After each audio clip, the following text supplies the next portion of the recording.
What is the Lord teaching us in today's gospel? How do we cope with rejection, criticism, opposition, or hatred?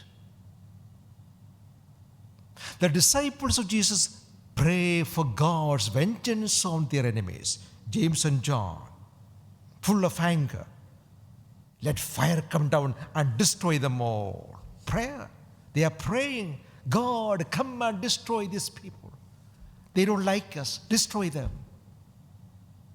Do we pray like that?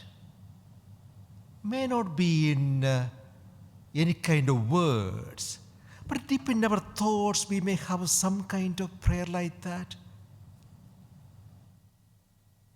To make it clear, do we have a kind of joy to see the people we don't like going down, not having, when something bad happens to them, we have a kind of joy?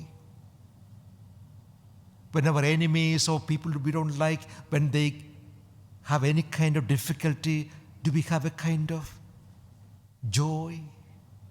Oh, they got it. They deserve it. After what they have done to me, they got it. Thanks be to God. We may not be saying it, but deep inside we have a kind of pleasure.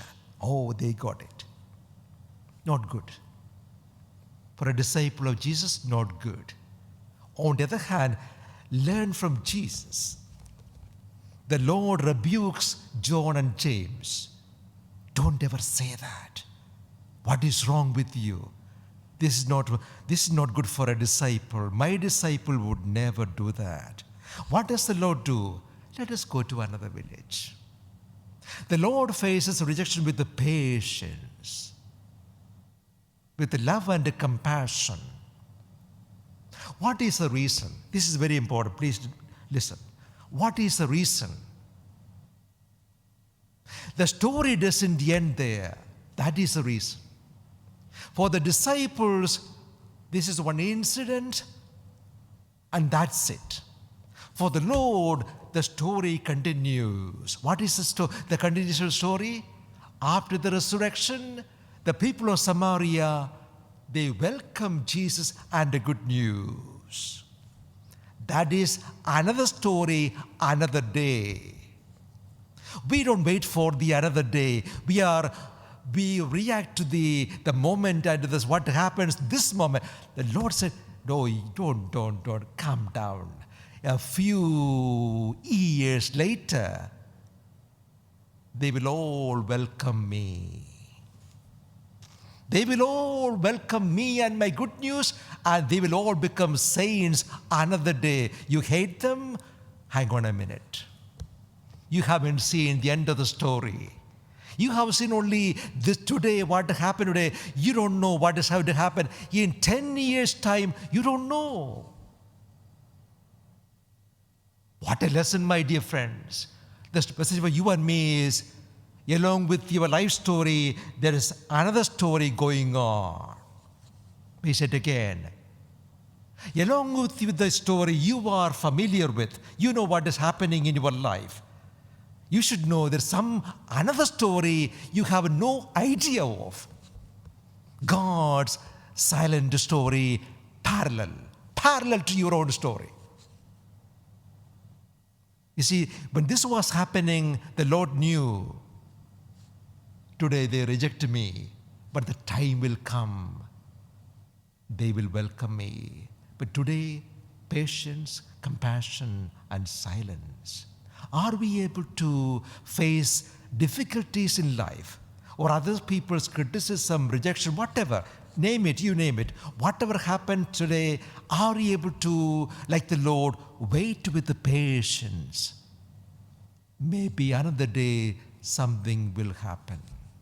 Today, this is the way, but I can wait. I don't know what is the end of the story. I don't know what is the end of the story. Apply this to everything in your life, everything happening in the world or in the country, around the world. Apply this. God's story is going in parallel to your own story. To every story you read in the newspaper or watching on TV, there is another story going on.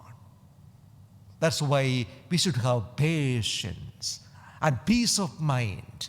Never get too upset about anything happening.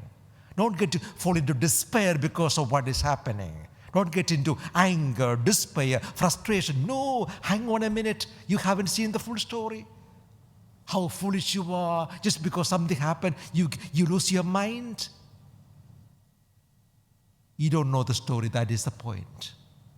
The parallel story is the most important one. My story, I don't understand.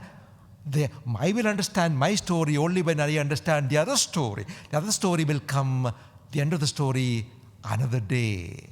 In a year's time, 2 years' time, 10 years' time, 50, you don't know. That's why peace of mind in all circumstances. Joy in all circumstances. Hope in all circumstances. That is faith. Knowing that there is God's story going in parallel to my story and every story.